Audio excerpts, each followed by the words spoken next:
सभी मित्रों का हिंदी साहित्य समागम चैनल में हार्दिक स्वागत और अभिनंदन है। मित्रों, जैसे कि पूर्व में आपने इस चैनल के माध्यम से टीजीटी, पीजीटी, नेट जेआरएफ के संबंधित हिंदी के प्रश्न पत्र देखे होंगे। उसके बाद पेडागोजी शिक्षण अभिरुचि से संबंधित बहुत ही महत्वपूर्ण सीरीज हमने चलाई थी। पूर्व प्रश्न पत्रों का भी आकलन हमने किया उत्तराखंड से संबंधित, और कुछ महत्वपूर्ण सिद्धांतों पर भी हमने चर्चा की पूर्व के वीडियो के माध्यम से। तो आज हम बहुत ही महत्वपूर्ण टॉपिक बिंदु पर चर्चा करेंगे, जो कि हमारे पाठ्यक्रम शिक्षण अभिरुचि एलटी के लिए जो पाठ्यक्रम है उसमें सामंजस्य लगा है, और इस सामंजस्य को ही समायोजन कहते हैं। और समायोजन को हम भिन्न भिन्न नामों से भी जानते हैं। इसको अंग्रेजी के माध्यम से अगर हम देखें तो एडजस्टमेंट भी कहते हैं, और एडजस्टमेंट शब्द देखते ही आप इसको अच्छी तरह से समझ सकते हैं। और इसको सामंजस्य, सुधार, समायोजन, अनुकूलन, व्यवस्था और समन्वय की यही एक ही रूप है, ठीक है। लेकिन इससे पूर्व मैं आपको बताना चाहूँगा कि अगर हम इसका समायोजन सिद्धांत का प्रतिपादक माने तो वाटसन को माना जाता है। अब समायोजन से संबंधित जो कार्य किया था इन मनोवैज्ञानिकों ने काम किया था, फ्राइड ने किया था, जुंग ने किया था और लेजरस ने किया था, ठीक है। इन वैज्ञानिकों ने इस पर कार्य किया था। इसके अतिरिक्त भी और किया था, लेकिन मेन तो फ्राइड, जुंग और लेजरस ने किया था।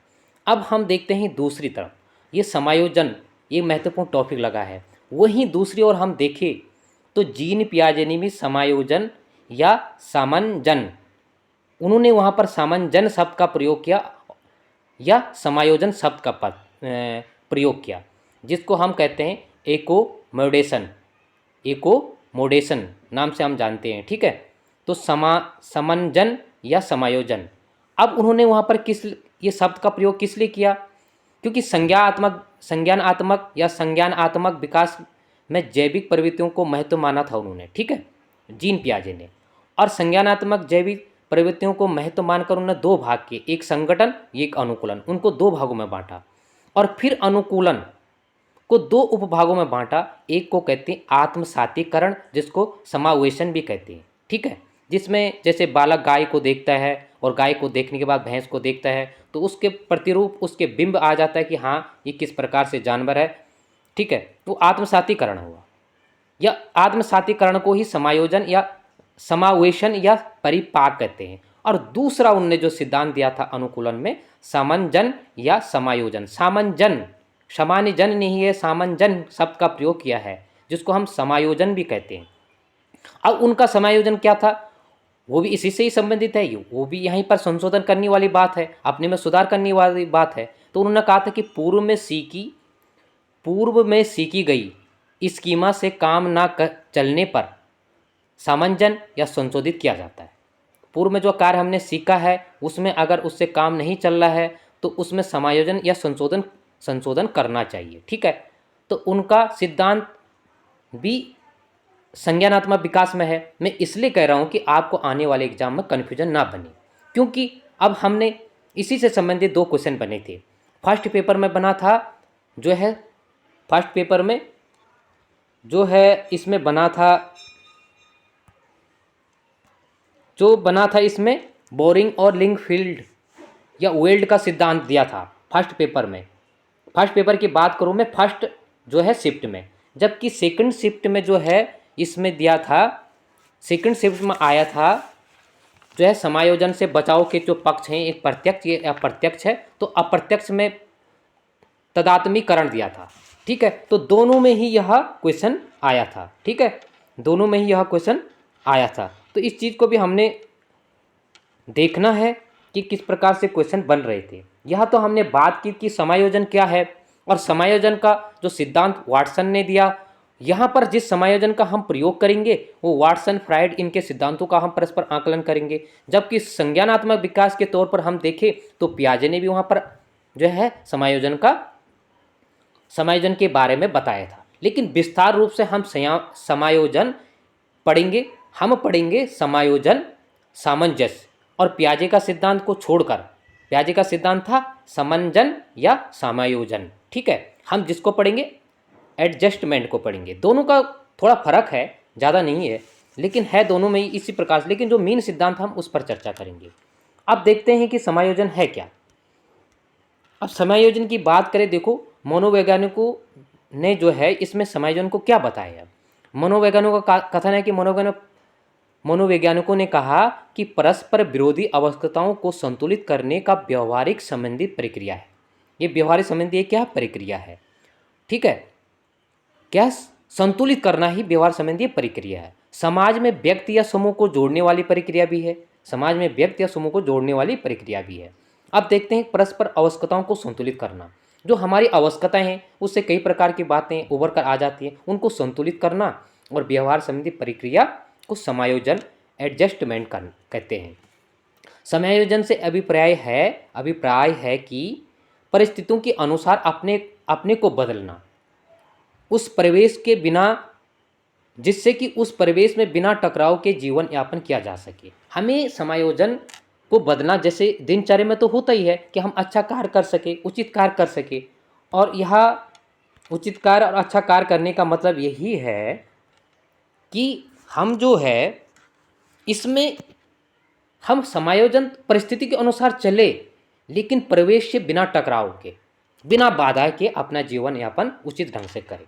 ये तो समायोजन की बात हुई। मतलब कुल मिला के परस्पर आवश्यकताओं को संतुलित करना ही समायोजन है, जिसको हम अंग्रेजी में कहते हैं एडजस्टमेंट। ठीक है, आपको ये पॉइंट याद रखना।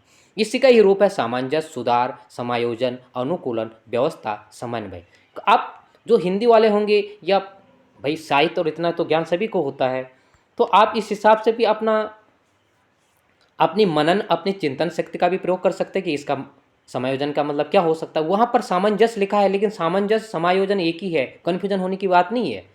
ठीक है, अब हम परिभाषाओं को देखेंगे। इससे पहले 2021 में एक परिभाषा पूछी गई थी फर्स्ट शिफ्ट में, जबकि सेकंड शिफ्ट में इसको कुछ समायोजन से बचने के लिए अप्रत्यक्ष जो प्रणाली थी, अप्रत्यक्ष जो विधियाँ थी, उसमें तदात्म्यीकरण के बारे में पूछा गया था। आप इस पॉइंट को नोट कर लेंगे। अब स्मिथ का हम विचार देखेंगे। तो स्मिथ क्या कहते हैं समायोजन के बारे में? अच्छा समायोजन वह है जो यथार्थ पर आधारित तथा संतोष देने वाला होता है। स्मिथ का कहना था अच्छा समायोजन वह है जो यथार्थ, जो हमें गहराई से सोचने के लिए मजबूर करेगा और संतोष देने वाला होगा।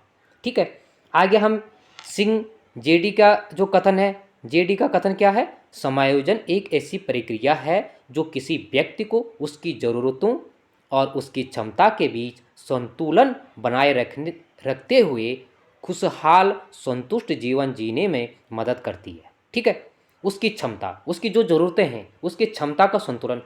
ठीक है, किसी भी व्यक्ति की ज़रूरतें हैं, उन क्षमताओं को संतुलित करना और खुशहाल और संतुष्ट जीवन जीना में मदद करता। अब सेपर का काफ़ी प्रसिद्ध है, ये रीड में कई बार आ चुका है। अब जो है इसमें सेपर क्या मानते हैं? समायोजन वह प्रक्रिया है जिसके द्वारा एक जीवित व्यक्ति अपनी आवश्यकताओं और इन आवश्यकताओं की संतुष्टि को प्रभावित करने वाली परिस्थितियों के बीच संतुलन बनाए रखता है। समायोजन वह प्रक्रिया है जो जीवित व्यक्ति और आवश्यकताओं की संतुष्टि को प्रभावित करता है और परिस्थितियों के बीच संतुलन बनाए रखता है। जैसे कि यहाँ पर स्पष्ट है कि परिस्थिति के अनुसार ही अपने को बदलना है, लेकिन पर्यावरण, परिवेश, जो हमारा परिवेश है, किसी को कष्ट ना पहुँचे, टकराव ना हो, सीधा सीधा हम उस कार्य से करें। ठीक है, तो हमने ये सिद्धांत देखे स्मिथ, सिंह और सेपर का। आगे हम जो सिद्धांत देखेंगे बोरिंग, लैंगफील्ड व वेल्ड का।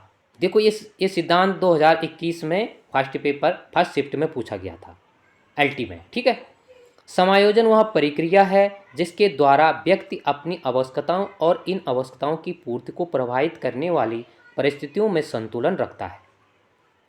ठीक है, बोरिंग और इनका सिद्धांत क्या था? 2-3 विचारकों का, कि अपनी आवश्यकताओं और आवश्यकताओं की पूर्ति को प्रभावित करने वाली परिस्थितियों को ही संतुलन को क्या कहा जाता है? समायोजन कहा जाता है। गेट्स, जरसील्ड या एन का सिद्धांत है। गेट्स और जरसील्ड का जो सिद्धांत है, समायोजन शब्द को उन्होंने दो अर्थों में लिया समायोजन शब्द को। ठीक है, एक अर्थ में यह निरंतर चलने वाली प्रक्रिया है जिसके द्वारा व्यक्ति स्वयं पर्यावरण के बीच अधिक सामंजस्यपूर्ण संबंध रखने के लिए अपने व्यवहार में परिवर्तित कर देता है। और दूसरा अर्थ में समायोजन एक संतुष्टि दशा है जिस पर पहुंचने पर हम उस व्यक्ति को सुसमायोजित कर कहते हैं। ठीक है, पहले अर्थ में तो उन्होंने कहा कि हमें जो है पर्यावरण के बीच, व्यक्ति और पर्यावरण के बीच सामंजस्य बनाए रखना है और बहुत ज़रूरी है आज के जीवन में। ठीक है, वर्तमान के जो नव जीवन है, वर्तमान के जो आधुनिक युग में है, यह पर्यावरण से ही हमें अपने को समन्वित करना पड़ेगा आगे बढ़ने के लिए, नुकसान नहीं करना होगा। परिवेश या पर्यावरण, पर्यावरण के मतलब यही नहीं कि पेड़ पौधे, आप परिवेश को भी पर्यावरण से ही संबंधित कर सकते हैं। ठीक है, दूसरे अर्थ में समायोजन एक संतुष्टि दशा है जिस पर पहुंचने पर हम उस व्यक्ति को सुसमायोजित कहते हैं। ठीक है, ये गेट्स का विचार था। आगे हम देखते हैं कि समायोजन की प्रक्रिया से तात्पर्य व्यक्ति की आवश्यकता, जैसे कि हमने पूर्व में कहा था, पढ़ा था, उनको पूरा करने वाली परिस्थितियों के बीच तालमेल स्थापित करने से है। जो व्यक्ति इन दोनों परिस्थितियों एवं आवश्यकताओं के बीच तालमेल स्थापित नहीं कर पाता, ऐसा व्यक्ति तनाव, चिंता, कुंठा आदि का शिकार होकर असामान्य व्यवहार करने लग जाता है। अब देखो, हमने वहाँ पर देखा था, जो हमारे पाठ्यक्रम पर लिखा है सामंजस्य यानी समायोजन, लेकिन कोई भी कार्य, एक होता है तुलना, आलोचना और एक होता है आलोचनात्मक। आलोचना हम किसी के कुछ कटाक्ष या कुछ गलत सोच के विचारधारा की बातें करती है, लेकिन एक होता आलोचनात्मक। अब आलोचनात्मक में गुण भी दोष भी, दो चीज़ें आती है। जैसे कई क्वेश्चन में आपने देखो कि आलोचनात्मक व्याख्या कीजिए। आलोचनात्मक का अर्थ ये नहीं होगा कि किसी की आलोचना करना, उसके गुण दोष हो। हम कोई भी कार्य सीखते हैं, कोई भी कार्य करते हैं, तो वहाँ पर उसके गुण को लेने के लिए हमें उसके गुण दोषों की व्याख्या करनी चाहिए। एक छोटा सा उदाहरण, आप इस वीडियो को देख रहे हैं, इस वीडियो में काफ़ी शुद्धियाँ भी होगी, अशुद्धियाँ भी होगी, कहीं अच्छी चीज़ें भी होगी जो आपके कार्य के भी नहीं होगी, लेकिन आप तुलना करेंगे और उन बेहतर से बेहतर चीज़ों को लेंगे। ऐसे ही आलोचनात्मक हो गया, आलोचना और आलोचनात्मक में अंतर हो गया। तो मेरे बोलने का मतलब यही है कि यहाँ पर जो है, जब समायोजन होगा तो कुसमायोजन भी होगा ही होगा। अगर हम अच्छा कार्य करेंगे तो हमारे अच्छे कार्य करने के उपरांत बीच के रास्ते में बाधाएं तो आएगी। एक छोटा सा एग्जाम्पल मैं दे रहा हूँ, आप भी समझदार हैं, लेकिन सरल भाषा में बताने का प्रयास कर रहा हूँ।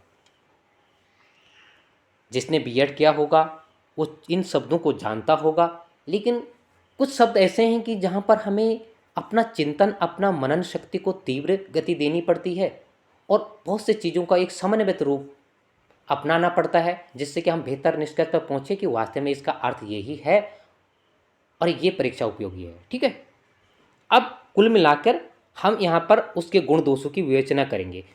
मेरे मतलब इस जो है इकाई से है कि समायोजन होने के उपरांत हमारे बीच में जो तनाव, जो बाधाएं आएगी, वो कुसमायोजन होगा। अब कुसमायोजन होगा तो हम उससे ग्रसित होंगे, और ग्रसित होंगे तो उसके लिए हमें उपाय करने पड़ेंगे। पहले तो हम कैसे कुसमायोजित हो रहे हैं, फिर उसके लिए उपाय ढूंढेंगे, फिर उसके लिए युक्ति ढूंढेंगे कि क्या लक्षण है, लक्षण के बाद युक्ति ढूंढेंगे कैसे इसको सुधारा जा सकता है। ठीक है, इन पॉइंटों पर भी हम आएंगे।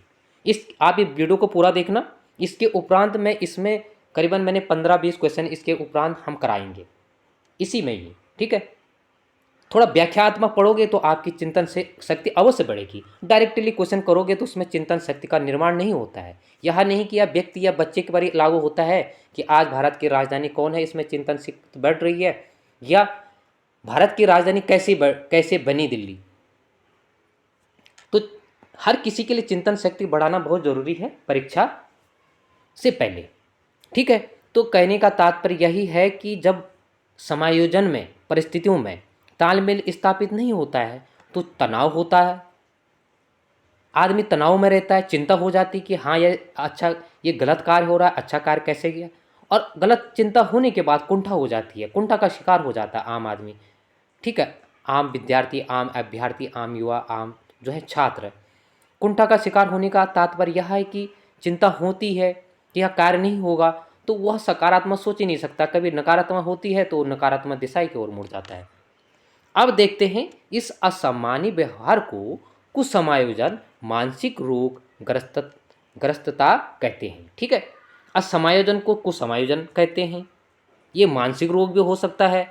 ठीक है, और एक क्वेश्चन इसमें मानसिक रोग का कोई टॉपिक नहीं लगा है, पिछले बार आया था कि अभिप्रेरणा का स्वास्थ्य सिद्धांत, लेकिन इसमें भी है स्वास्थ्य सिद्धांत, स्वास्थ्य के बारे में, स्वास्थ्य सिद्धांत के बारे में, इसी में ही है समायोजन के बारे में। इस पॉइंट को भी आप नोट करेंगे। कभी कभी ऐसा होता ना, ये सिलेबस में नहीं था, वह एक जुड़ कहाँ से गया है, कुछ समायोजन तो मैंने देखा ही नहीं, समायोजन मैंने पढ़ा, ये समायोजन भी कहाँ से आ गया, मैंने तो सामंजस्य पढ़ा।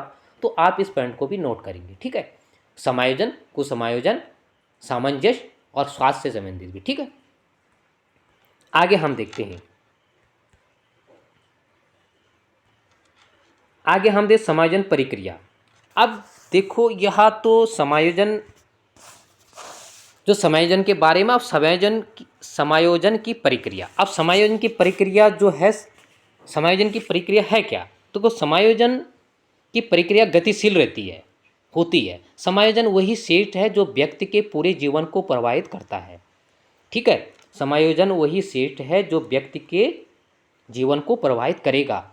समायोजन की प्रक्रिया में 3 तत्व हो पाए जाते हैं। ठीक है, पिछले बार आया था समायोजन के बारे में, परिभाषा आई थी और समायोजन से कैसे बचना है।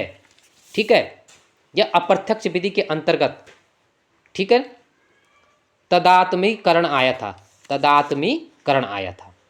अब इस बार हो सकता है कि समायोजन की तत्व पूछे या समायोजन का शैक्षिक महत्व पूछे, तो तत्व से भी क्वेश्चन बन सकता है।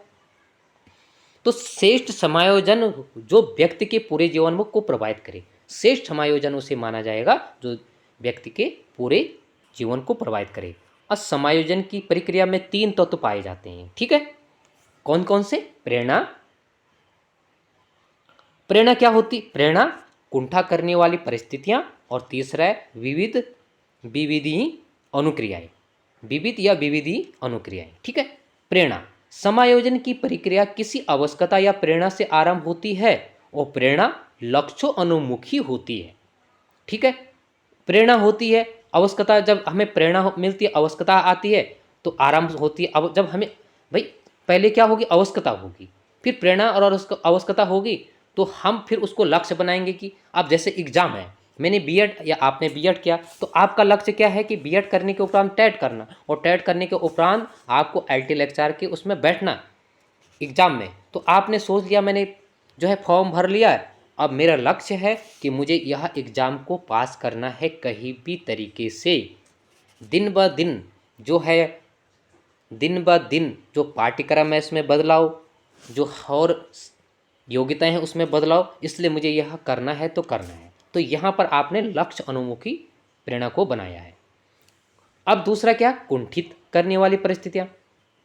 कुंठित करने वाली परिस्थितियाँ उत्पन्न होने से समायोजन की प्रक्रिया आगे नहीं बढ़ पाती है। जब हमारे तनाव होता है, चिंता होती है, तो हम उससे आगे नहीं उबर पाते हैं।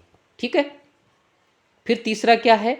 विविधि अनुक्रियाएं, विविधि अनुक्रियाएं। अब अनुक्रियाएं सामान्य और असामान्य 2 प्रकार की होती है। अब अनुक्रियाएं कितने प्रकार की होती है? 2 प्रकार की होती है, सामान्य और असामान्य। ठीक है,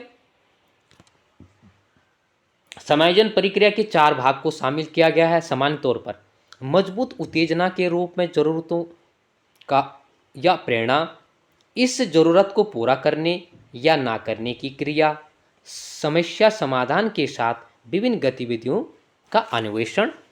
और चौथा है कुछ प्रक्रियाओं जो उत्तेजना को हटाती है या कम करती है, उसे समायोजन पूरा करती है। ठीक है, तो इन चारों को शामिल करना जरूरी है।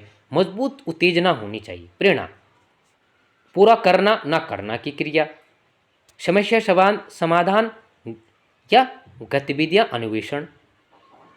उत्तेजना को हटाती है प्रक्रिया और कम करती है, उसको पूरा करना। अब हम अगला देखते हैं। अब इसमें समायोजन का शैक्षिक महत्व है और समायोजन का लक्षण। अब समायोजन के लक्षण क्या हैं? ये समायोजन के लक्षण हैं ऊपर। स्वयं पर्यावरण के मध्य संतुलन बनाए रखने में सक्षम होता है। जब हम संतुलन समायोजन को लक्ष्य व्यक्ति के लक्षण क्या होते हैं, जो समायोजन समायोजित व्यक्ति का उद्देश्य स्पष्ट होता है, जो समायोजित व्यक्ति होता है उसके उद्देश्य स्पष्ट होता है, मुझे यह कार्य करना है, ठीक है। स्वयं और पर्यावरण के मध्य संतुलन बनाए रखने में सक्षम होता है, साहसिक पूर्वक एवं ठीक ढंग से कठिनाइयों एवं समस्याओं का सामना करता है। वह कोई भी कठिनाई आए लेकिन साहसपूर्ण दृढ़ इच्छा शक्ति के अनुसार कार्य करता है। अपनी आवश्यकताओं और इच्छाओं के अनुसार पर्यावरण एवं वस्तुओं का लाभ लेने में समर्थ होता है, ठीक है, समर्थ होता है। अगला है वातावरण एवं परिस्थितियों का ज्ञान व नियंत्रण रखने वाली और इन्हीं के अनुसार आचरण करने वाला होता है। और अंतिम है सुसमायोजित व्यक्ति साधारण परिस्थितियों में संतुष्ट और सुख रहकर अपनी कार्यकुशलता को बनाए रखता है। यह समायोजित व्यक्ति के गुण हैं। कुल मिला के समायोजित जो व्यक्ति होता है, अगर वो कुसमायोजित नहीं होता है, उस समायोजित या समायोजन व्यक्ति के जो गुण हैं, समायोजन मतलब समायोजित परिस्थितियों से चलकर, अब उसके गुण क्या है, एक तो वातावरण से सर्वप्रथम वो तालमेल बैठा लेता है, कहीं भी समाज में जाए वहाँ अपनी उपस्थिति दर्ज करके अच्छा से अच्छा कार्य कर लेता है। समस्याओं का दृढ़ पूर्वक साहसीपूर्वक अपना कार्य करता है, ठीक है। तो यह इसके लक्षण थे। अब हम देखेंगे समायोजन का शैक्षिक महत्व। अब हम एक पॉइंट करेंगे, अभ्यर्थियों के साथ साथ शिक्षक के साथ भी समायोजन का अपना एक दायरा होता है। यहाँ पर ऐसा नहीं पढ़ेंगे हम कि अभ्यर्थियों तक, यहाँ पर शिक्षक के लिए भी महत्वपूर्ण है कि उसको समायोजित होना है, उसको समायोजित को बढ़ावा देना है, उसको खुद समायोजित होना है, उत्तरदायित्व है उसका, ठीक है, और बढ़ावा भी देना है, ठीक है। आगे हम देखते हैं शैक्षिक महत्व क्या है। समायोजन क्षमता टकराव से बचाता है, समायोजन तरक्की की ओर ले जाता है। अगला है व्यक्ति की ऊर्जा का उपयोग सही कार्यों के लिए लेता है। समायोजन की कमी नकारात्मक परिस्थितियों को जन्म देती है, ठीक है। समायोजन की क्या देता है, नकारात्मक परिस्थितियों को जन्म देता है। अगला हम देखेंगे अध्यापक के समायोजित होने के उत्तरदायित्व कारक। अब अध्यापक की भूमिका भी इसमें है। अब आपने पढ़ा समायोजन और वहाँ अध्यापक से संबंधित कोई क्वेश्चन आ गया, आपने देखा कि यहाँ पर यार अध्यापक की भूमिका कहाँ से आ गई, तो आप इस पॉइंटों को जब पूरा देखोगे वीडियो, एक बार आपके समझ में आ जाए तो कोई मुझे नहीं लगता है कि आप यहाँ से क्वेश्चन बनेगा और आप निश्चित तौर पर इसके बेहतर रूप से कर सकते हैं। आपको थोड़ा समय लगेगा, 1 घंटा, आधा घंटा, 1.5 घंटा, लेकिन आप एक बार इसको देखोगे। कई बार क्या होता है कि हम कहते हैं ना, जैसे शिक्षक में होता है कि एक होता है TLM का प्रयोग होता है जो कि हमारे पाठ में भी लगा हुआ है, ठीक है। तो एक प्रत्यक्ष ज्ञान होता है, एक अप्रत्यक्ष होता है। जब हमारी ज्ञानेंद्रियां, भाई हमारा हाथ कार्य कर रहा है, हम किताब से पढ़ रहे हैं, लेकिन वही हमारा कार्य, आंखें भी, हमारी ज्ञानेंद्रिय आंखें भी और कार्य, हमारे कान भी सुन रहे हैं, हमारी आंखें भी देख रहे हैं, तो वो ज्ञान प्रत्यक्ष ज्ञान हो गया। वहाँ से हम ज़्यादा सीख सकते हैं, जैसे हम दूसरे व्यक्ति से प्रत्यक्ष रूप से सीख सकते हैं और किताबों ज्ञान से हम कम सीख सकते हैं। तो वही बात है कि आप कहीं पर भी वीडियो देखते हैं तो आपके समझ में जो फैक्ट आपको पता नहीं, वो फैक्ट आपको मालूम हो जाते हैं, तो ज्ञान में वृद्धि हो जाती है, ठीक है। तो अध्यापक के समायोजित होने के जो उत्तरदायित्व कारक कौन से हैं, फैक्टर, वंशागत कारक भी हो सकते हैं, कार्यभार की अधिकता होना। देखो असमायोजित है यहाँ पर अध्यापक का, एक समायोजित होना तो अच्छी बात है, लेकिन अध्यापक की असमायोजित हो रहा है तो उसमें क्या करना, पहले वंशागत कारक हो सकते हैं कि उससे वंश से एक क्या परिस्थितियाँ हो। दूसरा कार्य का बहुत ज़्यादा हो, तब भी शिक्षक जो है असमायोजित हो सकता है। अध्यापक का राजनीतिक का होना, अध्यापक को राजनीति बिल्कुल भी नहीं करनी चाहिए, और जहाँ अध्यापक की राजनीतिक में या अपना वर्चस्व बढ़ाने की सोचता है, तो वहाँ पर निश्चित तौर पर वह अध्यापक कितना ही श्रेष्ठ हो, कितना ही लिखा पढ़ा कुशल वक्ता क्यों ना हो, लेकिन उसकी स्थिति गौण ही रहती है, उसको समाज में वो जो है वो स्थान नहीं मिल सकता है।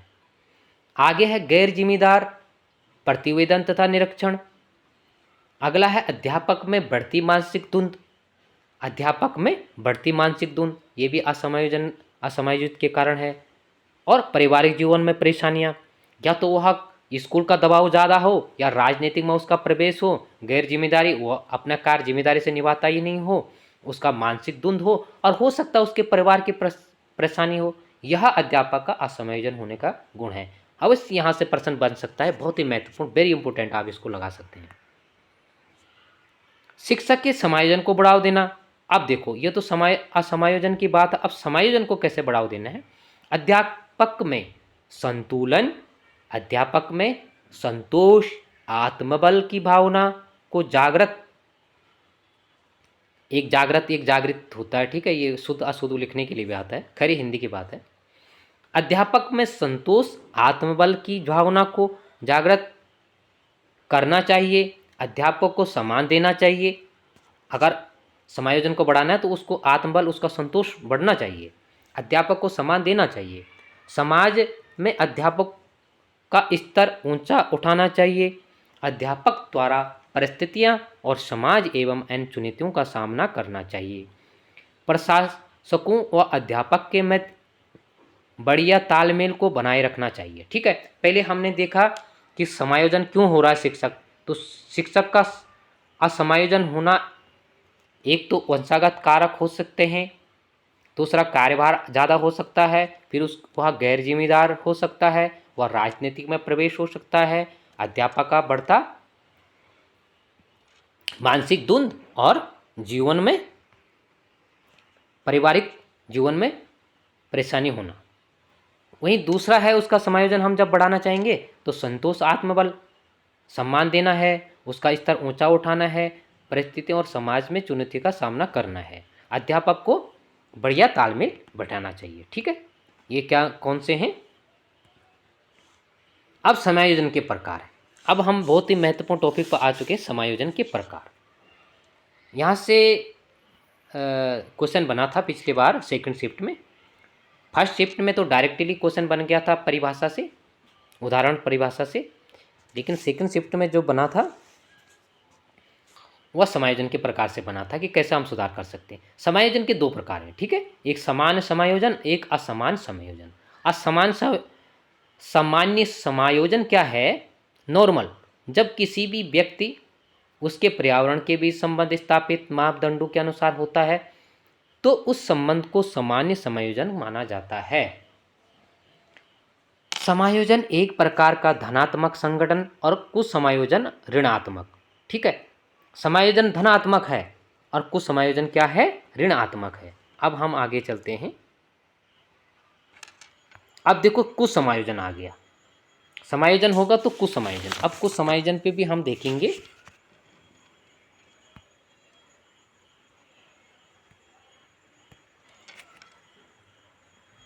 जेम्स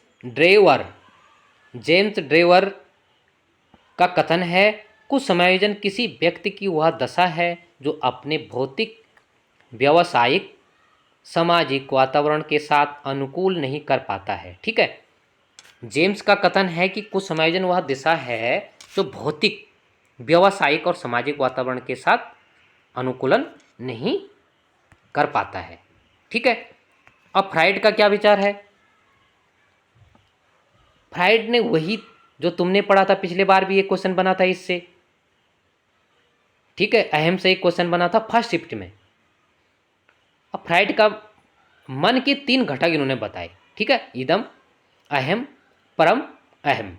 ठीक है, इन तीनों घटकों में होने वाले असंतुलन के परिणाम स्वरूप असामान्यता का उद्भव होता है। असामान्यता का उद्भव होता है। फ्राइड के अनुसार सब मानसिक रोगों का मुख्य कारक आंतरिक मानसिक संघर्ष तथा दमन है। अब देखो फ्राइड का विचार है, उन्होंने तो व्यावसायिक, सामाजिक वातावरण तीनों से लगाए जेम्स ने, और फ्राइड ने किससे लगाया कि सब मानसिक जो कारण हो रहे हैं वो रोग से हैं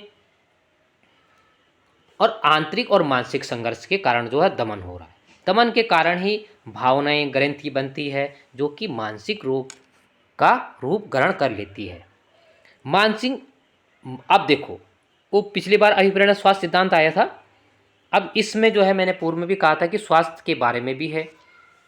अब देखो, मानसिक आरोग्यता, आरोग्यता मतलब रोग ना होना, आरोग्यता, आरोग्यता विज्ञान का प्रतिपादक C.W. बियर्स ने किया था। C.W. बियर्स ने किया था। बियर्स को हो सकता है ये सिद्धांत आ सकता है, मानसिक विज्ञान का सिद्धांत किसने दिया था, ठीक है। ये अमेरिका के थे, मानसिक विज्ञान आंदोलन भी चलाया। अब आंदोलन का मतलब नहीं है कि इस प्रकार का कोई आंदोलन चलाया होगा, हिंदी में भी इस प्रकार से चलाया जाता है। किसी भी विज्ञान में कोई कार्य करने के लिए आंदोलन ही है, उस कार्य को शुरुआत करना, दूसरों को जोड़ना, ये आंदोलन ही है, ठीक है। तो अमेरिका में चलाया गया मानसिक विज्ञान आंदोलन का प्रणेता भी इन्हें माना जाता है, ठीक है। अब आगे हम देखते हैं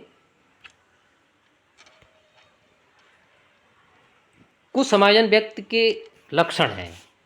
अब इसमें आगे कुछ समायोजन व्यक्ति के लक्षण। अब कुछ समायोजन व्यक्ति के क्या लक्षण हैं? उद्देश्यों का अनिश्चित और अस्पष्ट होना, व्यक्ति या असामाजिक स्वार्थ या दुखी रहना, सामान्यतः घृणा, द्वेष, बदले की भावना रखना, व्यक्ति का अपने को वातावरण के अनुकूल नहीं बन पाना, साधारण सी बाधा या छोटी सी समस्या उत्पन्न हो जाने पर अपना संतुलन खो देना, कुसमायोजित व्यक्ति का स्नायु रोग से पीड़ित, मानसिक द्वंद्व, कुंठा ग्रस्त तथा तनाव से युक्त होना, ठीक है। अब कुछ समायोजन के कारण है। कुछ समायोजन के कारण क्या हो सकते हैं? शारीरिक या भौतिक आवश्यकताओं से उत्पन्न समस्याएं, जैसे भोजन, आवास, भौतिक आवश्यकता होता है। अब कुछ समायोजन के कारण ऐसे भी हो सकता है जैसे शारीरिक भी है, भौतिक भी है। शारीरिक से संबंध जैसे आपका शरीर में जैसे भोजन का ना हो पाना, आपको अच्छे जो है आवास या खान पीन ना मिल पाना, और फिर भौतिक आवश्यकता भी हो सकती है कि आप जो कार्य चाहते हैं, जो समाज में जो कार्य करना चाहते हैं, उसमें आपको बल ना मिलना। मनोवैज्ञानिक आवश्यकताओं से उत्पन्न समस्याएं यथा संतोष, कष्ट, मुक्ति, स्नेह, अपने साथी से आदर और प्रेम की आवश्यकता आदि से होता है, ठीक है। यानी समाज से जैसे मनोवैज्ञानिक आवश्यकता उत्पन्न समस्याएं जैसे संतोष, कष्ट, मुक्त, युक्ति, स्नेह, साथी, संतोष ना मिल पाना, कष्ट का होना, अपने साथी से आदर ना पाना, ठीक है, प्रेम की आवश्यकता आदि से होता है। व्यक्ति के सामाजिक और सांस्कृतिक पर्यावरण से भी उत्पन्न होता है, ठीक है, कुछ समायोजन।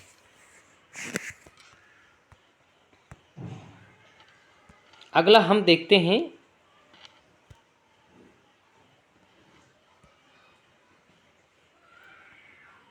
अब हम इसमें देखते हैं अगला समायोजन की विधियां हैं, लेकिन इसमें एक महत्वपूर्ण छूट चुका है कि कुछ समायोजन के व्यक्ति में होने वाले जो मानसिक रोग कौन से हैं, जैसे तनाव है, दुश्चिंता है, दबाव है, भग्नाशा है, स्वालीनता है, द्वंद्व और संघर्ष है। द्वंद्व और संघर्ष से पूछा ही जाता है, ये कुछ समायोजन के लक्षण है। जैसे तनाव होता है, इस शब्दों से जैसे आप चिंतन करोगे तो इन शब्दों में आपको स्पष्ट अर्थ झलक जाएगा कि वास्तव में ये हमारे लिए जो है इस प्रकार के शब्द जो है समायोजन के शब्द नहीं है, बल्कि कुछ समायोजन के लक्षण है। जैसे तनाव हो गया, दुश्चिंता हो गई, दबाव हो गया, भग्ननाशा, कुंठा हो गई, स्वालीनता हो गई, द्वंद्व या संघर्ष हो गया, ठीक है। अब समायोजन की विधियाँ, इस समायोजन की विधि इसलिए जरूरी है कि पिछली बार यहाँ से क्वेश्चन बना था। समायोजन चूंकि एक प्रक्रिया है जिसको मनोवैज्ञानिक एक यांत्रिक के रूप में प्रस्तुत करते हैं। समायोजन तंत्र को अवरोधों पर काबू पाने के किसी भी एक अव्यस्त तरीके से रूप में परिभाषित किया जाता है, जैसे लक्ष्यों तक पहुंचना, उद्देश्यों को पूरा करना, निराशा को दूर करना, संतुलन बनाए रखना। सामान्यतः कुछ समायोजन के बचाव हेतु या तनाव से पूर्णतया युक्त पाने या उसको घटने की विधियों को दो श्रेणियों में बांटा गया है। अब इसकी दो श्रेणियों में बांटा गया है। अब सीधा सीधा आप ऐसे भी सुन सकते हैं, प्रत्यक्ष विधि जिसको समस्या समाधान विधि कहा जाता है, और अप्रत्यक्ष विधि जिसको बचाव या केंद्र विधि कहा जाता है। और बचाव केंद्र विधि से ही एक क्वेश्चन पिछले बार सेकंड पाली में बना हुआ था। तो हो सकता है पिछली बार अप्रत्यक्ष विधि से बन गए। समायोजन की दो विधियां हैं कुछ समायोजन की, प्रत्यक्ष विधि जिसको समस्या समाधान विधि कहते हैं और अप्रत्यक्ष विधि जिसको बचाव केंद्रित विधियां कहते हैं। जैसे कि हमने देखा था प्रक्षेपी विधि, अप्रक्षेपी विधि जो हमने कल पढ़ा था, परसों पढ़ा था, ठीक है। प्रक्षेपी विधि में कौन आएगा, जैसे रोसा स्याही धब्बा हो गया, स्टैट हो गया, कैट हो गया, ठीक है। और वहाँ पर हो गया आत्म, अप्रक्षेपी विधि में कौन सा आ गया, जैसे साक्षात्कार हो गया, आत्म जैसे आत्मकथा हो गई, है ना, साक्षात्कार हो गया, या मिनी सोडा उसमें है, 16 PF उसमें है, ठीक है। तो ये चीज़ें भी आपको जैसे ही कोई क्वेश्चन बनता है और मिलता जुलता है वो आपके दिमाग में प्रतिरूप में एकदम से आना चाहिए, क्योंकि LT का पेपर निकालना इतना आसान नहीं, एक ही पेपर में आप टीचर बन जाओगे, इसके लिए आपको कड़ी से कड़ी मेहनत जरूर करनी पड़ेगी मित्रों, ठीक है। तो जैसे जैसे क्वेश्चन आते हैं आप एक क्वेश्चन को दूसरे से लगा कर यानी समन्वय कर इस क्वेश्चन को बना सकते हैं, ठीक है। अब हम अगला देखते हैं जो महत्वपूर्ण पॉइंट है। देखो प्रत्यक्ष विधि के 4 कारण हैं। एक तो बाधा को दूर करना, ठीक है। प्रत्यक्ष विधि के लक्षण क्या है, तर्क संगत और विचार का पूर्ण होना। तो इसमें 4 हैं, बाधा को नष्ट करना, कार्य विधि में परिवर्तन करना, लक्ष्य का प्रतिस्थापन करना, विशेषण का निर्णय करना। इसमें 4 हैं। जबकि अप्रत्यक्ष विधि, प्रत्यक्ष विधि को समस्या समाधान विधि कहा जाता है और अप्रत्यक्ष विधि को केंद्रीय विधि के अंतर्गत माना जाता है। और इस केंद्रीय विधि के अंतर्गत 20 इसमें पॉइंट है, 20 से 25 इसमें पॉइंट है। तो हम मेन पॉइंटों को देखेंगे। हम देखेंगे प्रक्षेपण, ठीक है। पहले हम देखेंगे प्रक्षेपण। आइए, प्रक्षेपण से कई बार क्वेश्चन पूछा जाता है, मैंने प्रैक्टिस सेट में भी देखो। प्रक्षेपण शब्द का प्रयोग रक्षा तंत्र डिफेंस में होता है, ठीक है, के रूप में सर्वप्रथम 1996 में फ्रायड ने किया था। इस युक्त में लोग अपनी कमी को मानने से इनकार कर देते हैं और इसका आरोप दूसरे पर लगा देते हैं। अब प्रक्षेपण क्या है, मैंने कोई गलती की लेकिन मैंने उसको नहीं माना, इनकार कर दिया, दूसरे पर आरोपित मर दिया। जैसे कि एक प्रकार व्यक्ति द्वारा अपनी कमजोरियों को अचेतन रूप से किसी दूसरे पर, अचेतन रूप से दूसरे पर आरोपित करना ही प्रक्षेपण कहलाता है। जैसे अब दूसरे सब नाच न जाने आंगन टेढ़ा, ये एक उदाहरण है, यहाँ पर व्यंजना का प्रयोग हो रहा है, ठीक है। अब ये क्या है, इसका मतलब क्या है कि एक खिलाड़ी जब खेल में हार जाता है तो वो हार के कारण को अपने को नहीं मानता है। कई खिलाड़ी हार मानते थे कि हाँ मेरे से गलती होगी, लेकिन दूसरे साथियों को हार के लिए दोषी ठहरा देता है। इंडिया की टीम है, कोई अच्छा खिलाड़ी है, उसने अपने को दोष नहीं दिया, रन तो किसी सभी ने नहीं बनाए, लेकिन उसने दूसरे खिलाड़ी पर अतिरिक्त खिलाड़ी पर की गेंदबाजी अच्छी नहीं हुई, और गेंदबाजी अच्छी होती तो विकेट अच्छे निकल जाते तो हम जीत जाते, लेकिन अपने को दोष न देकर उसने दूसरे खिलाड़ी पर दोष मंडरा दिया, दोष ठहरा दिया। इसको क्या कहते, प्रक्षेपण। व्यक्ति चिंता मुक्त हो जाता है और यह तंत्र विस्थापन का अनुकरण करता है। विस्थापन का अनुकरण है ये। विस्थापन का मतलब जो आपका दोस्त था उसको आपने दूसरे पर विस्थापित कर दिया, आरोपित कर दिया। अब इसमें दूसरा पॉइंट महत्वपूर्ण है, क्षतिपूर्ति। व्यक्ति के जीवन के एक क्षेत्र की कमी को जीवन के दूसरे क्षेत्र में पूरा करता है। इसमें क्या है, व्यक्ति एक क्षेत्र की कमी को दूसरे क्षेत्र में पूरा करता है। कैसे करता है,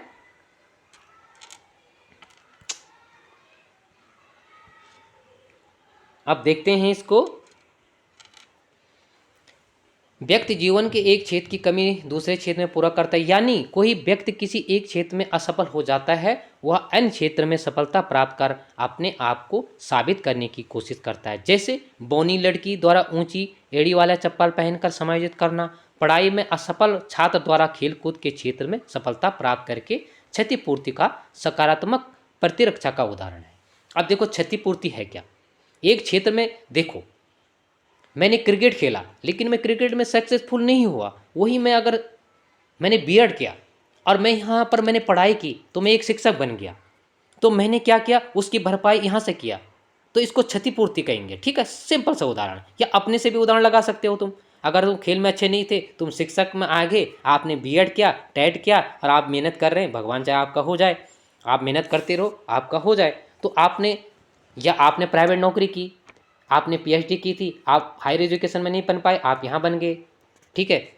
आपने जो है बीकॉम या जो कुछ भी है होटल मैनेजमेंट या अन्य कार्य किए, लेकिन आप फिर ने यहाँ पर आपने बीएड किया तो आप यहाँ पर सक्सेसफुल हो गए। कुल मिला के आपने वहाँ की भरपाई यहाँ कर दी, आपका यहाँ सकारात्मक है, क्योंकि जो सफलता वहाँ नहीं मिल पाई वो आपको यहाँ मिल पाई, इसको क्षतिपूर्ति कहेंगे, ठीक है। अब अगला है विस्थापन, ठीक है। किसी आवेश में कम संकटकारी असुरक्षित लक्ष्य की ओर मोड़ देना, ठीक है।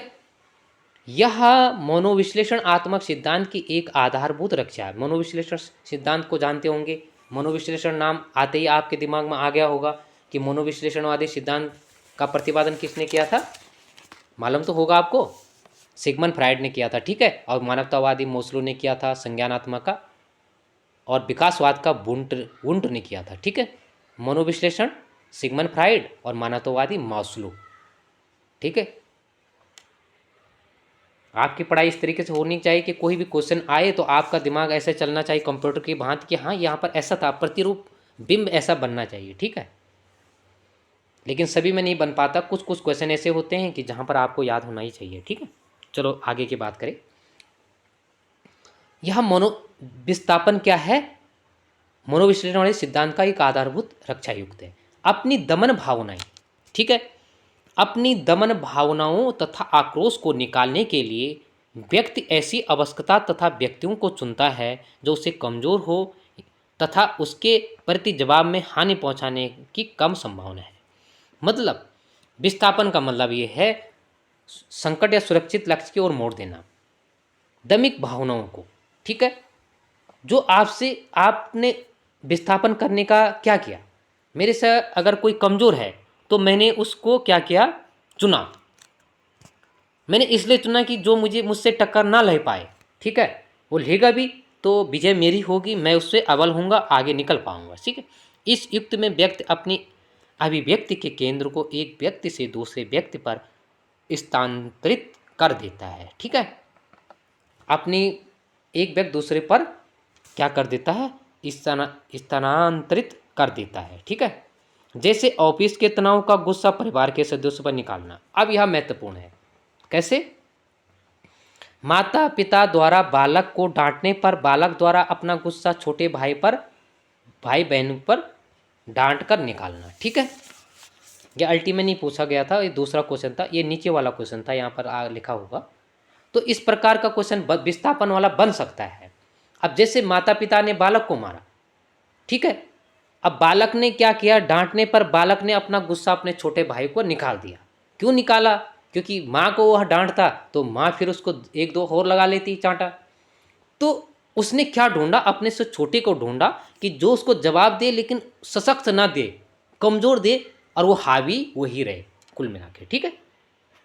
इतना ही थोड़ा याद होना चाहिए। उसके बाद आप थोड़ा सा आपके माइंड में एक प्रतिरूप बनना चाहिए, एक थोड़ा समझ विकसित होनी चाहिए। बाकी आप जैसे क्वेश्चन आएगा उसके अनुसार आप उसमें ऑप्शन के अनुसार कर सकते हो। आगे है तदात्मीकरण। तदात्मीकरण ये पिछले बार आया था। आत्मीकरण अनुकरण की एक पूरक प्रक्रिया है या किसी व्यक्ति द्वारा अपनी अस्तित्व भुलाकर किसी दूसरे व्यक्ति के गुण अवगुणों के अलावा उनके बाह्य गुणों या अवगुणों को भुलाकर बाह्य व्यवहार का अनुकरण कर स्वयं को उसके अनुकूल ढलने की प्रक्रिया है। आत्मीकरण द्वारा व्यक्ति अपने व्यक्तित्व के विकास हेतु प्रयत्न करता है और अपना संबंध दूसरे व्यक्तियों से स्थापित करता है, जैसे किसी सामान्य व्यक्ति द्वारा किसी प्रतिष्ठित व्यक्ति के गुणों अवगुणों का अनुकरण करना, ठीक है। अब क्या है तदात्मीकरण। तदात्मीकरण, तद दूसरा, आत्मी अपना, दूसरे की बातों को स्मरण करना, ठीक है। आत्मी आत्मा अपने को स्वयं में, ठीक है। जैसे कि किसी दूसरे आपने किसी व्यक्ति से मिले जुले, आपको अच्छा लगा, जैसे एक चैनल के माध्यम से आपने सोचा कि यार मेरी भी क्षमता है, मैं इस चीज़ को अर्जित कर सकता हूँ, मैं भी चैनल पर पढ़ा सकता हूँ, या मैं भी बेहतर कार्य कर सकता हूँ, या मैं कोचिंग सेंटर में या अन्य शिक्षण संस्थानों में पढ़ा सकता हूँ। कि वास्तव में इस प्रकार के गुण मेरे पर परिलक्षित हैं, मेरी योग्यताएं हैं, तो आपने उन गुण दोषों को अनुकरण किया, वही तदात्मीकरण हुआ। जैसे कि ठीक है, मानो कि पिछले बार क्वेश्चन क्या बना था कि मनोविज्ञान में व्यक्ति के किसी अन्य व्यक्ति के जैसे अपनों को प्रदर्शित करना कौन सी रक्षा युक्ति है। ये क्वेश्चन सेकंड शिफ्ट 2021 में बना था। व्यक्ति का किसी अन्य व्यक्ति का, जैसे मैं व्यक्ति हूं और मैंने किसी अन्य व्यक्ति के अपने को प्रदर्शित करना। दूसरा व्यक्ति है, मैंने कहा यार ये भी क्रिकेट खेल रहा, मैं भी इस प्रकार से क्रिकेट खेलूंगा, इस प्रकार से मैं बेहतर बल्लेबाजी कर सकता हूं। या मैंने सोचा कि वो गेंदबाजी अच्छा करता, मैं अच्छी तरीके से गेंदबाजी कर सकता हूं। तो कौन सी रक्षा युक्त थी? तदात्मीकरण ही तो है कि मैंने उससे सीखा, उसके गुण दोष सीखे मैंने, ठीक है, और मैं इसी प्रकार से बल्लेबाजी, ये महेंद्र सिंह धोनी जैसे जो है हवाई शॉट लगाना मैंने प्रारंभ कर दिया, ठीक है। तो मैंने उनकी नकल की, चाहे मैं उस पर सक्सेसफुल हुआ नहीं हुआ, लेकिन मैंने उतारने की कोशिश की, या आपने, तो वहां पर तदात्मीकरण हो गया, ठीक है। अगला हम देखते हैं,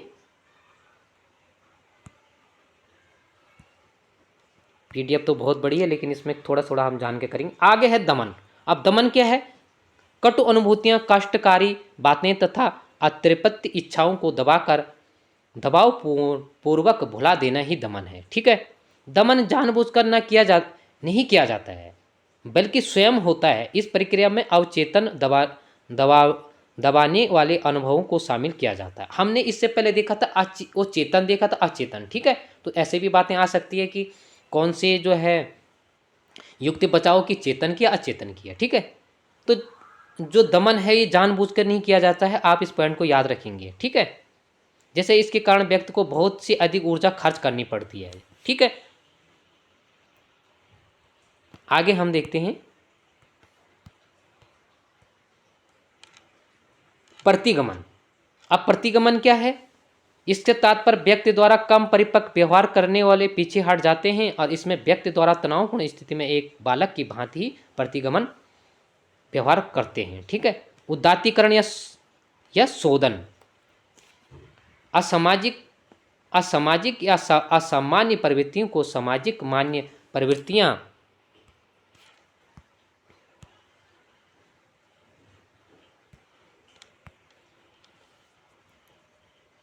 स्थापित करना शोधन मूल प्रवृत्तियों के रूपांतरण की सर्वोत्तम विधि है। देखो, उदात्तीकरण वो आत्मीकरण था, ठीक है।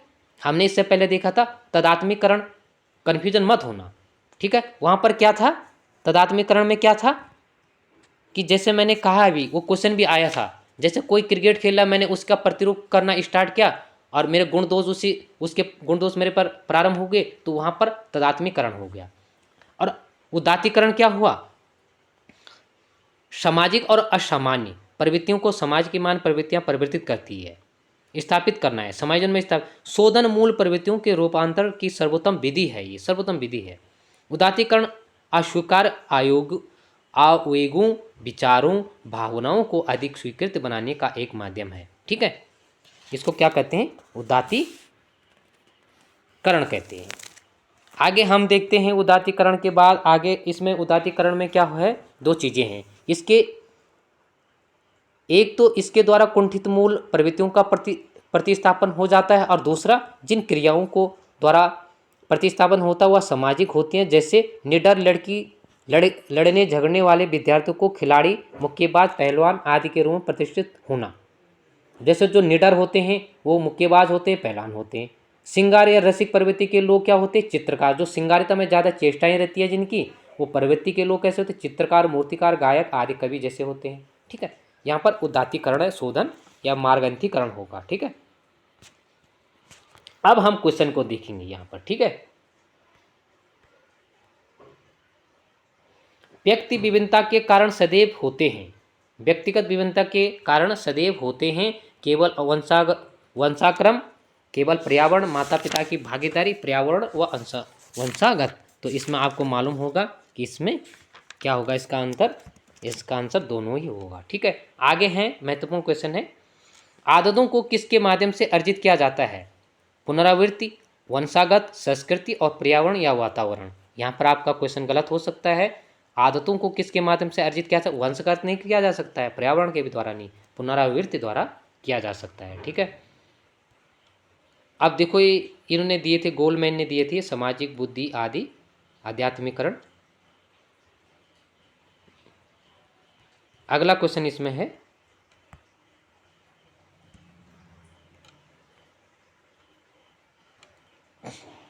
निम्नलिखित में कौन सी प्रतिरक्षा प्रणाली नहीं है? प्रतिगमन, साहचर्य, क्षतिपूर्ति, उदात्तीकरण। हमने देखा था प्रतिगमन भी और उदात्तीकरण भी, क्षतिपूर्ति भी, लेकिन इसमें क्या था? प्रतिरक्षा प्रणाली, साहचर्य नहीं था इसमें। तो आप ये पॉइंट को भी नोट कर लेना, ऐसा क्वेश्चन भी बन सकता है। ठीक है,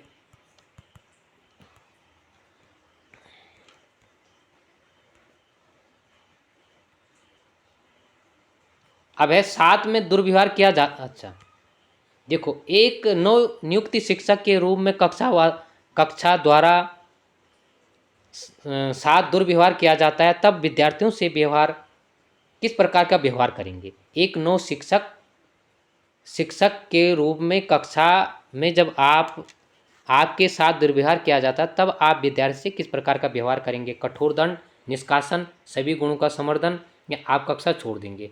तो इसका सी होगा, सभी गुणों का समर्थन होना चाहिए। ठीक है, मूलतः निर्देशन के कितने प्रकार होते हैं? 3 प्रकार होते हैं।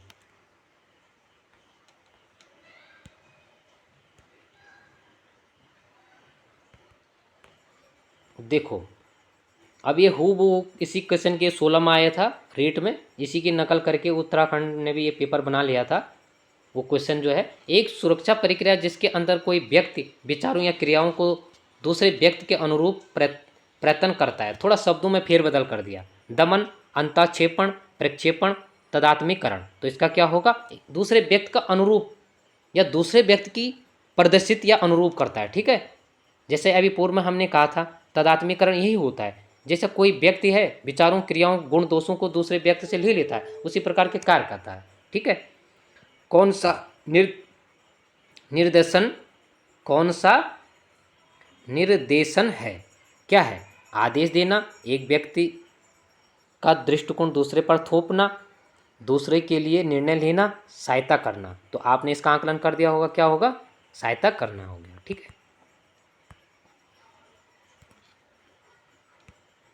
अब देखो ये महत्वपूर्ण क्वेश्चन है।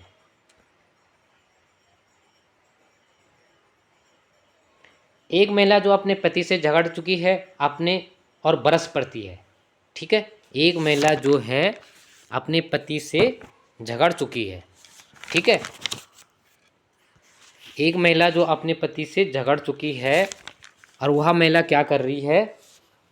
अपने पति से झगड़ चुके अपने बेटे पर बरस पड़ती है। जैसे कि हमने पूर्व में कहा था, जैसे पिता ने बच्चे को मारा और बच्चे ने अपने छोटे भाई को मारा, बस थोड़ा सा अंतर है, समझने वाली बात है। ठीक है, दमन, प्रतिगमन, विस्थापन, प्रक्षेपण।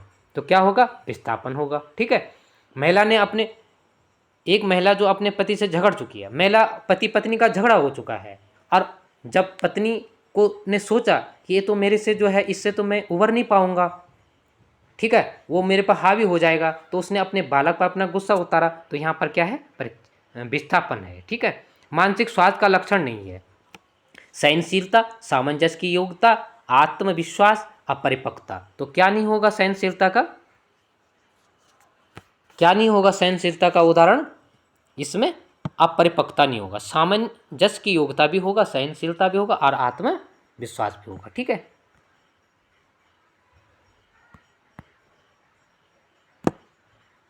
अगला क्वेश्चन है, वीडियो बहुत लंबी है लेकिन मुझे लगता है कि अब इसमें कुछ ही क्वेश्चन रह चुके हैं, तो इसको हम समाप्त करेंगे, क्योंकि आप पढ़ेंगे और उसके बाद आंसर लगाएंगे तो बहुत बेहतर होगा। जॉन्स, देखो जॉन्स के अनुसार मार्गदर्शन एक व्यक्ति द्वारा दूसरे व्यक्ति को निम्नलिखित में से किस पर दी गई सहायता नहीं है? विकल्प चुनने, समायोजन करने, अपनी समस्याओं का समाधान करने, अनुसंधान कार्य करने। तो चौथा होगा इसका। ठीक है, मार्गदर्शन एक व्यक्ति दूसरे व्यक्ति से, जैसे विकल्प चुनना, समायोजन करना, अपनी समस्या का समाधान करना, तर्क वितर्क करना, अपने व्यक्तित्व का विकास करना आदि। ठीक है, अब इसमें जो है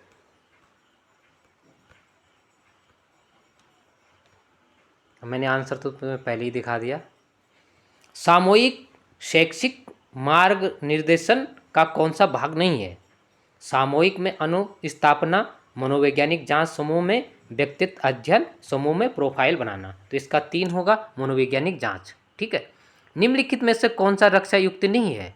ठीक है, तो कौन सा नहीं है? निम्नलिखित में से कौन सा रक्षा युक्त नहीं है? प्रक्षेपण, सामाजिक समायोजन, प्रतिगमन, प्रतिक्रिया या सामाजिक समायोजन रक्षा युक्त नहीं है। प्रक्षेपण, प्रतिगमन, प्रक्रिया हमने उसमें देखा था। ठीक है। और अगला क्वेश्चन है इसमें, निम्नलिखित में कौन सा मानसिक स्वास्थ्य के विषय में सत्य नहीं है? मानसिक स्वास्थ्य के विषय में कौन सा कथन इसमें सत्य नहीं है? व्यक्ति की पूर्व एवं संतुलित क्रियाशीलता, प्रक्षेपण एवं प्रक्रिया निर्माण की प्रक्रिया, तनाव एवं अंतर्द्वंद एवं हताशा को कम करना, जीवन की वास्तविकता को स्वीकार करने की योग्यता। ठीक है, तो यह क्वेश्चन थे, इसका 2 होगा। तो मित्रों, आज हमने इस प्रकार से देखा था, और एक बहुत ही महत्वपूर्ण यह था कि हम इस प्रकार से किस प्रकार से इस क्वेश्चन को कर सकते हैं। पूरा वीडियो आप देखना, और वीडियो देखने के उपरांत आपको लगेगा कि वास्तव में उसके बाद क्वेश्चन करने से आपको समय नहीं मिलता, आप अतिरिक्त समय ले सकते हैं। जैसे कि अन्य समय में आप पढ़ सकते हैं अपना सब्जेक्ट, लेकिन जैसे दिन के बाद आप आराम का समय होता है, उस समय आप 1 घंटा आधा घंटा इधर उधर की वीडियो देखने से अच्छा है कि आप शैक्षिक से संबंधित वीडियो देखें, किसी भी विषय से संबंधित कोई भी देखें, कोई भी चैनल देखें। मेरा मानना यह है कि आपको देखना चाहिए कि आपका समय की बचत हो पाएगी, क्योंकि हर कोई तैयारी कर रहा है, गंभीरता से कर रहा है। ठीक है। और कंप्यूटेशन की भावना, देहरादून में लोग 2-2 4-4 सालों से यहाँ पर जो है सड़ चुके हैं, गड़ चुके हैं अपने मिशन में कामयाबी प्राप्त करने के लिए। तो ऐसा भी नहीं कि आप घर में नहीं कर सकते हो, आप जहाँ पर भी हो अपना स्वाध्ययन कर सकते हो, स्वाध्ययन के बल पर आप निकल सकते हो। ठीक है। एक इसमें था, एक क्वेश्चन था अंतक्षेपण, एक प्रक्षेपण था और एक अंतक्षेपण आ सकता है। ठीक है, यह अंतरक्षेपण। तो अंतरक्षेपण क्या है? प्रक्षेपण में हम दूसरों को देखते हैं और जो हमारे अंदर होता है, जबकि अंतरक्षेपण में हम स्वयं को वह देखते हैं। ठीक है। जैसे प्रक्षेपण में दूसरे को हमने देखा, उसके गुण दोष को हमने लिया, लेकिन अंतरक्षेपण में हम स्वयं को देखते हैं। जैसे प्रेमी द्वारा अपने प्रेमिका की इच्छाओं से अलग ना मानकर समझना और किसी को दुख में सम्मिलित होकर उसकी अनुभव करना। जैसे किसी को दुख में आपने बांटा सुख, तो अपना किसी को दुख होकर सम्मिलित होकर आपने अनुभव करना। आप भी दुखी होगे कि यार बेचारे कैसे यह कार्य हो गया है, कैसे यह सफलता प्राप्त नहीं कर पाया, और इस पर किस प्रकार के दुख हैं आपने माना, जैसे हम फिल्में देखकर, कोई कार्य को देखकर होता है। तो मित्रों, ये वीडियो बहुत बड़ी हो चुकी है, लेकिन आप इसको पूरा देखना। व्याख्यात्मक देखोगे तो आपका चिंतन शक्ति, आपकी मनन शक्ति अवश्य बढ़ेगी, और आप बेहतर आकलन लगा सकते हैं। और आप ऑब्जेक्टिव पढ़ोगे तो वहाँ पर आपकी चिंतन मनन शक्ति का विकास नहीं हो पाएगा। ये बच्चों से नहीं, हम सब से ही है। उसके बाद आप क्वेश्चन लगा सकते हो। यह वीडियो को अधिक से अधिक शेयर करना, लाइक करना, और आप अगर इस चैनल में नए हैं तो सब्सक्राइब जरूर कीजिएगा, उचित ज्ञान सभी व्यक्तियों तक प्राप्त हो सके। एक बार पुनः हिंदी साहित्य समागम आपका बहुत बहुत धन्यवाद।